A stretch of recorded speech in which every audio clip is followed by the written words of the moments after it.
some problems, but I didn't know how to solve them. Yeah, yeah. All this love is waiting for you. Yeah.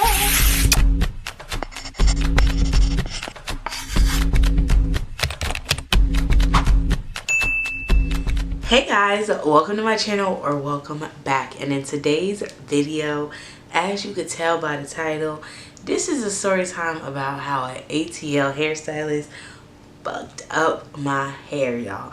And I know you're probably looking like, is this not the same outfit from the last video? Yes, it is. I'm feeling myself, and so I was like, you know what, I'm gonna record two videos while I got the energy to, because I know that once I don't, I'll be like, God damn, I don't feel like recording right now. But you know, like I said, I'm feeling myself. So yeah, let's get this story time out. So, backstory, this girl that I had found, I had actually went to high school with her. So anyways, we didn't talk in high school, but I just would always see her around.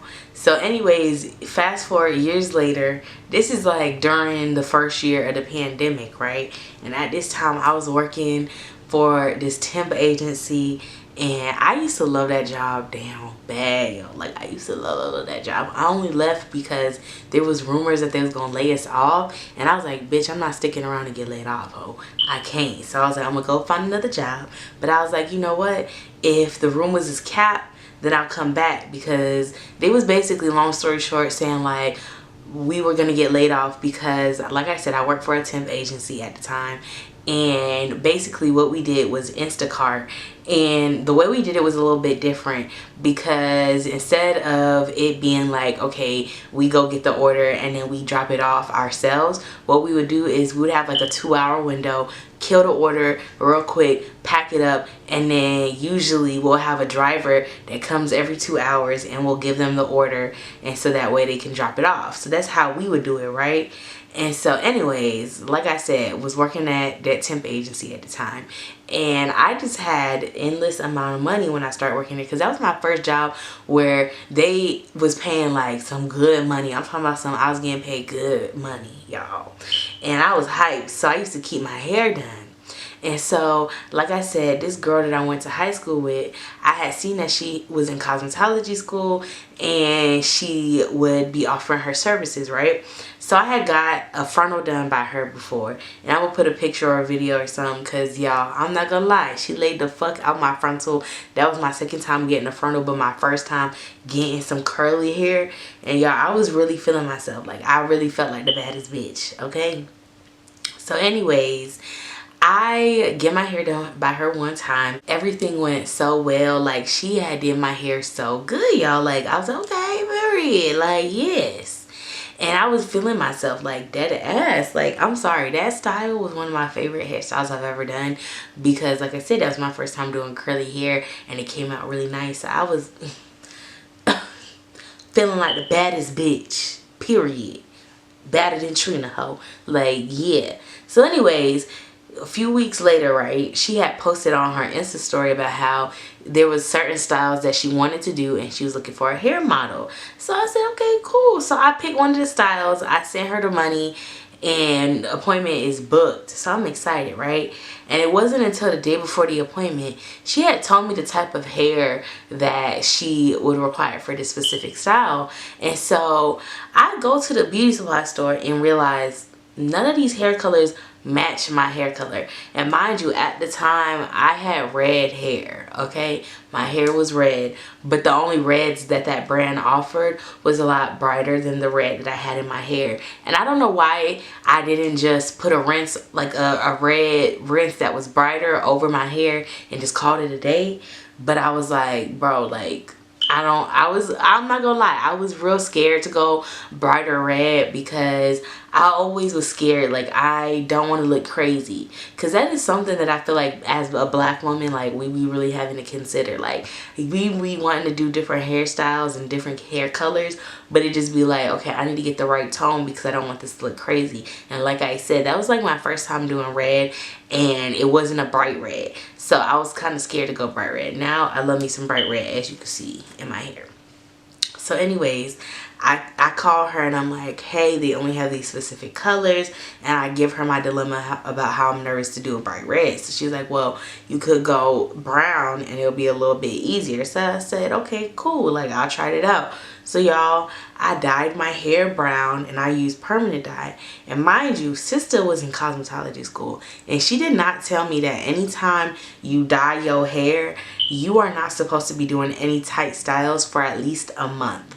And I really feel like it should be 6 weeks, because I feel like that's when I finally get my hair like back to the point where it's semi-strong. Because the reason they tell you to wait a month before you're doing tight styles is because you're breaking down the bonds in your real hair, right? And basically what that means is, think of it like this. Imagine you break a pixie stick, right? And then you try to put it back together. It's not going to easily come back together. You're going to have to doctor it up, right? So that's the same thing with hair. Like, you're going to have to use a lot more products, put a lot more time into it, just because not only do you want to maintain your hair, but you want to maintain that color, just because color is high maintenance. And when you break down the bonds within your hair, it makes your hair weaker, right? So anyway, she don't explain that to me. Like I said, this is before I even went to cosmetology school, but she was in cosmetology school. So I feel like this is something that she should have told me prior to me going to, you know, dye my hair. Like, I wish she would have been like, hey, I think it would be better to just do a rinse, just because, you know, your hair is going to be a lot weaker. It might be too much tension on your hair. She don't tell me none of that, whatever. So I go buy the dye my hair, buy the bundles, whatever. So I get my hair done by her, and the style was pretty cute. Like, I'm not gonna lie, it was very different from something that I would have just picked out of like my own free will, if that makes sense. Because like I said, she had posted these styles on her Insta story, and you got to pick which ones you wanted to do. And so I picked it just to try something new, right? And I'm gonna put a picture of what that hairstyle looked like, because like I said, I did feel like it was pretty cute. So anyways, like I said, I wore that style for like a few weeks, and I thought it was so cute. But y'all, when it came time to washing my hair, y'all, do y'all know that my hair was literally bone straight, and it was falling out in like huge clumps, y'all, like huge clumps. So I'm sitting over there freaking the fuck out, and I'm texting her like, bro, like what the fuck, like my hair is literally like falling out. And all she could say is like, I don't know why it's falling out, instead of saying, hey, it's probably from the hair dye. Which I feel like, bitch, if you in cosmetology school, how the fuck do you not know to tell me that? I feel like that's something that you should tell me, because that's one of the first things that they teach you within cosmetology school. Before you even put dye on that mannequin head, they usually tell you everything that goes in to dyeing hair, right? So I feel like that could have been some information passed along to me. Because mind you, when I went to cosmetology school, that was the first thing that I learned in the first phase, right? Because at least at the school that I went to, we had 5 phases. And the first phase was when, you know, you started out and it was all theory, which just means it's all book work, right? So I was over there freaking the fuck out. And y'all, one thing about me is I done cut my hair like 10 million times, but this was like one of those times where I understood why women be crying about their fucking hair. Like, I used to not understand, like, why the fuck do women be crying about their fucking hair? Like, I get it, you know, it be certain stuff where it just be like, it's irritating my soul. But I always felt like, you know, if you have a preference of having long hair, you should know how to maintain that, or at least find things to help you maintain your hair growth. So with that being said, I used to be ignorant to it until this situation happened to me. And I was sitting there like, I'm talking about eyes full of fucking tears, y'all. So for months, I did not cut my hair because, like I said, I didn't cut my hair so many times, so I never really gave a fuck about having hair. But I feel like the reason that I held on to it was because I wasn't ready to cut my hair. All them other times that I cut my hair was because I was like, you know what, I'm ready to cut my hair. In this instant, I didn't want to fucking cut my hair because I wasn't in the mood to cut my hair, if you get what I'm saying. Like, I wouldn't have paid for a frontal and then for this style just to cut my hair right after. So y'all, I really try to thug it out, because my plan was, I was like, okay, what I'm going to do is just grow out my hair. I'm going to keep getting my hair done in different different braid styles because my hair was so damaged that I literally could not even do my natural hair no more. Like I couldn't even do the natural hairstyles that I liked. So what I did was I mostly kept my hair blow dried and in 2 cornrows because that was like the most simplest style that I could do that could maintain my hair without doing too much. And also my hair could just withstand that because it was already fucking damaged. So I was sick as fuck, and y'all, for months and months and months on end, I just kept getting braids because I was like, I'm so embarrassed about how my real hair looks. Like, this shit keep falling out in so many ways. Like, it was falling out bad, y'all. Bad. And so it was one day that I was like, you know what? I'm tired of getting my hair braided and not getting a break, because I literally would not give myself a break. I would like get my hair braided and then I would take my hair out, give myself like a few days, maybe a week at the most, and then I would go back to some braids. And I typically feel like when it comes to braids, you need to give yourself a decent break if you getting them back to back. Like if you getting your hair braided like 2 to 3 times back to back, I usually feel like, okay, at that point you need to let your scalp breathe for at least a month. At least a month. Like if you feel like you can't stick out a month, at least like 3 weeks, but your hair need a motherfucking break. And I was not giving my hair a break. And two, I just was tired of spending that money, like, because I feel like I always had to be on top of my hair. Like as soon as I started seeing it growing out, I would immediately book my next braid appointment because I was not playing. So with that being said, I finally one day said, you know what, I'm tired of having to do that. Fuck it, I'm gonna just cut this shit off because I'm tired of holding on to this dead hair. Because I was like, okay, if I try to wait and grow it out, it's gonna take freaking forever just to get back to this point, and I don't want to keep holding on to the dead hair. So I was like, you know what, it'll just make my life a lot easier, and that way I can just grow this out and have healthier hair. So y'all, my bestie, shout out to a bad bitch named Taya. She did my braids and I love my girl down. But at this time she was in cosmetology school. So I said, you know what, I'm gonna go and I'm gonna book me a little appointment and I'm gonna go and cut this hair off.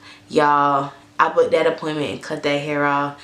And after that day, I stopped even communicating with the girl. Like, but yeah, y'all, this story was just so freaking crazy. And it's funny because a few months like after that, maybe like a year after that, I ended up going into cosmetology school and I was doing my little cosmetology thing. And a few weeks of me being into the cosmetology program, me and my mom had went walking on the belt line, and y'all, why did I see her? And we walked past each other and she noticed me, noticed her, and she was looking at me and she was hella nervous. And I guess she thought I was gonna pop my shit to her, but I wasn't gonna do that because I'm just not that type of person. Like, girl, I'm not about to make a scene. And two, she was with a man, and I don't know, I'm not in the business of embarrassing people. Like, even if they do me wrong or got me fucked up, I don't know why I'm not in the business of embarrassing people. And I feel like that's because I don't like being embarrassed. So it's just like, why would I try to embarrass you if I don't like the idea of me being embarrassed? So I said, I ain't gonna put her on the spot. But I remember I told my mom, and she was like, girl, what? That's her? And I was like, yeah. And mind you, the girl, beautiful as hell. Like, one thing about her, even at high school, always kept her hair done, gorgeous face, body tea. Like, even when we had to wear uniforms, she still ate the fuck down. Like, I'm not gonna ever take that away from her. But I'm like, yeah, she beautiful, but she can't fucking do hair, bitch. Like, fuck no. But y'all, that shit had me so fucking pissed because I was literally crying. And I remember my mom was like, I don't know why the fuck you crying, you done cut that hair so many times. I'm like, that's not the point though. That is not the point. The point is she fucked up my hair and now I have to cut it because she fucked it up, not because I wanted to cut my shit. Like, y'all, I was sick as fuck. Like, that was like one of the only times that I feel like I wanted to cry about my hair. Another time I felt like that was when this bitch tried to cancel the day of my grandpa's funeral. Bitch, don't play with me. That's a whole nother story for a different day. And I might tell that story pretty soon. I don't know. Depending on how I feel, because sometimes I be thinking like, oh, this would be a good story time. but is it a long enough story time to even make on here, or is this just a little story time to tell on TikTok? Like, that's how I be feeling genuinely. Like, when I be thinking about my story times, I be having to think like, I want a video that is decent enough that it's not no damn 3-minute damn video, because it's not really much to talk about, if you get what I'm saying. Like, I be really wanting to like put out like decent timed videos, just because I know that as somebody who is an avid YouTube watcher, bitch, I hate a hoe with short fucking videos. I hate a girl with a video that's under 10 minutes. Not even a girl, I hate a person in general and a video be under 10 minutes. Like, girl, that's a commercial. That is a freaking commercial at that point. I don't even want to watch it, especially when it be a good ass video and it's so short. Like, don't piss me off. Don't piss me off. But yeah, with that being said, I hope y'all like this story time. Like, comment, and subscribe for more content like this. You know I love doing the story times for y'all. Like, that's one of my favorite things to do. But sometimes it'd be hard to think about like, what should I record next when it comes to story times? Because if I'm being transparent with y'all, ever since I had to return my car, it's been kind of hard to do my vlogs, especially because, sister, I don't got no job. And so with me not having no job, I don't got no money. And I'm not about to be just spending money frivolously if I know I don't got it like that. So it's been kind of hard to like make sure I post at least 2 videos a week. Because that's something that I always say that I want to do, is post at least 2 videos a week. And it's getting harder with me not being able to vlog, just because before I used to be able to rely on, okay, I can have a weekly vlog and a story time come out every week, right? So even if I knew like, okay, I don't really know what to plan for my story time, I at least could rely on the vlogs, because I was like, okay, one or the other is gonna come out regardless. But y'all, ever since a bitch don't got no job, no car, no nothing, it's hard to vlog. Like, and don't get me wrong, y'all, I love vlogging. Like, I'm not doing it because I don't enjoy it. I'm not doing it simply because I don't have the funds to be going out, and I don't really have access to as much things as I used to. Like, I could take public transportation and whatever just to get me to where I need to go, but I'm not gonna sit here and lie and act like I don't got no money. Like, bitch, I don't got no motherfucking money to be spending. So it's kind of like, okay, well, if you don't have no money to spend, what's the point of even going out? I feel like, I don't know, that's my theory. But anyways, like, comment, subscribe for more content like this. I hope you guys enjoy this story time. Bye.